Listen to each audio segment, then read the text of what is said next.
All right, Shalom, Akim, Salakia. Satan, this is, Prince of the Air. I got my phone on Do Not Disturb, and somehow people still can just call through. So, hey, Salakia again for the interruption. We just going to keep this thing moving. All right, so set back in 2nd Esdras 3.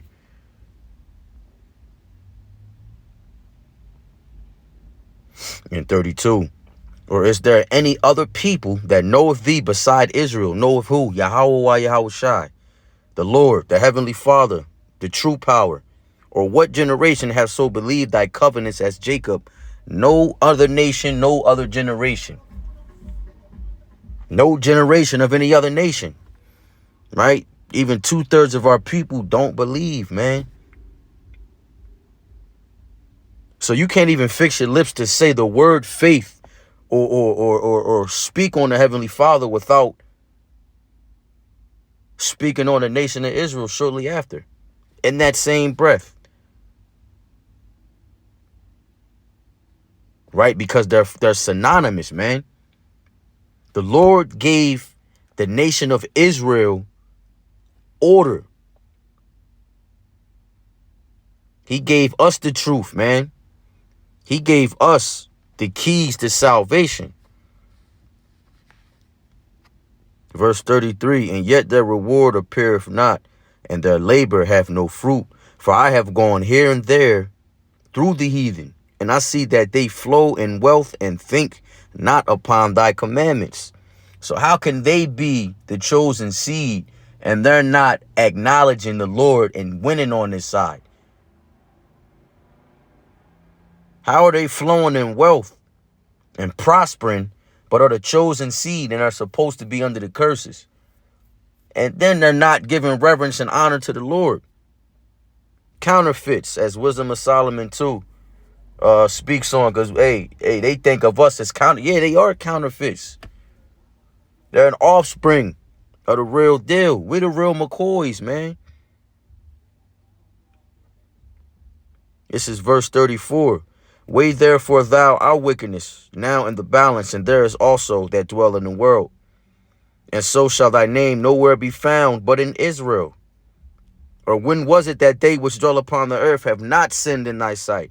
Or what people have so kept thy commandments? Thou shalt find that Israel by name hath kept thy precepts, but not the heathen.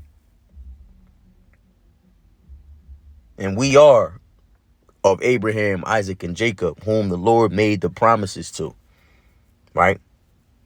Gave the blessings to.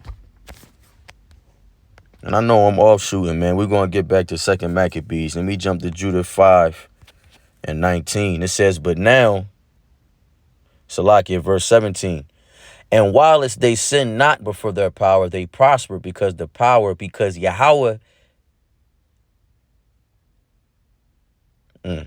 because the power that hateth iniquity was with them. But when they departed from the way which he appointed them, they were destroyed in many battles, very sore, and were led captives into lands that were not theirs, and the temple of their God was cast to the ground, and their cities were taken by the enemies. But now they are returned to their power, and are come up from the places where they were scattered, and have possessed Jerusalem, where the sanctuary is, and are seated in the hill of the country, for it was desolate. Now, therefore, my Lord and Governor, if there be any error against this people, and they sin against their power, let us consider that this shall be their ruin, and let us go up, and we shall overcome them. Psalms 83. Jesus is our enemies, just speaking about us, getting recon on. You know what I'm saying? They know more about us than we know about ourselves, man. This is just more proof that the Lord is dealing with the nation of Israel. And it's so deep that the Lord's he's not going to forsake us, right? When we give in reverence to him, worship and honor him, we're untouchable. But when we not, he brings us down to a lower state and raises up the bases of men. Like Esau today. Only for a moment. Right? This is just their turn, man. And the Lord is just. It's us that don't see the bigger picture, man. Let's go back to 2nd Maccabees. And let's get into the story, right? Second Maccabees 6:18. Eleazar dies for his faith. There was an elderly and high respected teacher of the law by the name Eleazar, whose mouth was being forced to open to make him eat pork, but he preferred an honorable death rather than the life of disgrace. So he spit out the meat and went willingly to the place of torture, showing how people should have the courage to refuse unclean food, even if it cost them their lives. This is a relic of righteousness. This is how our old heads are supposed to be moving, right? This is the things are truly written. The things truly written aforetime are for our learning, man. Are written for examples. And Eleazar he was a profound an austere brother, right? This is one of the most beautiful scriptures, one of the most beautiful stories and accounts of faith written, man. Verse 19 and 20, but he preferred an honorable death rather than a life of disgrace. So he spit out the meat and went willingly to the place of torture, showing how people should have courage to refuse unclean food, even if it cost them their lives.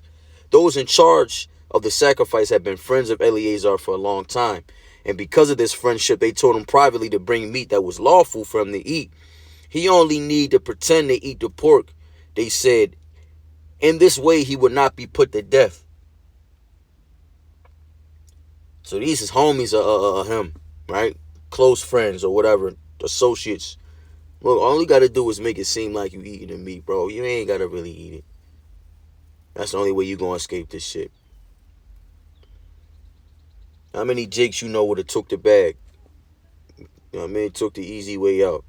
Everybody, all of us have one, at least, all of us have at least 5. As many fingers as we got. Verse 23, but Eleazar made a decision worthy of his gray hair and advanced age. All his life, he had lived in perfect obedience to obey Yahweh's holy laws. So he replied, kill me here and now. Such deception is not worthy of a man of my years. Many young people would think that I had denied my faith after I was 90 years old. If I pretended to eat this meat to live just a little while longer, it would bring shame and disgrace on me and lead many young people astray. For the present, I might be able to escape what you could do to me, but whether I live or I die, I cannot escape the almighty power, Yahweh. If I die bravely now, it will show that I deserve my long life.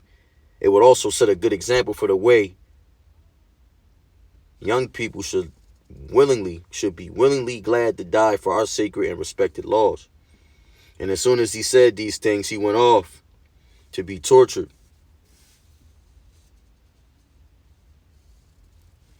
And the very people who had treated him kindly a few minutes before now turned against him because they thought he had spoken like a madman.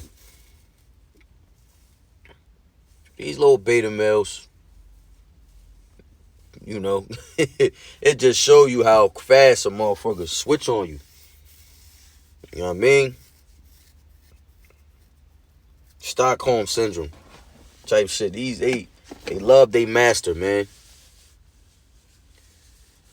All right, so it says to close out, verse 30, when they had beaten him almost to the point of death, he groaned and said, the Lord possesses all holy knowledge. He knows I could have escaped these terrible things, suffering and death. Yet he also knows that I gladly suffer these things because I fear him. So Eleazar died, but his courageous death was remembered as a glorious example, not only by young people, but by the entire nation as well. And not only by the entire nation, the offspring, right? Those who will come after these people, man. Us. Still reading these stories. Still breathing life into us, man. Comforting us in these times, right? Hey, so I want to give all praise, all honor, all glory unto Yahweh, Bahashem, Yahweh Shai, Baharakak Wadash. All right, double honors to the apostles and elders, a great millstone who teach and rule well. And peace and salutations to the hopeful elect, pushing this gospel amongst the four winds with truth and sincerity. All right, a few Akwaf that may be listening to you, I say shalom.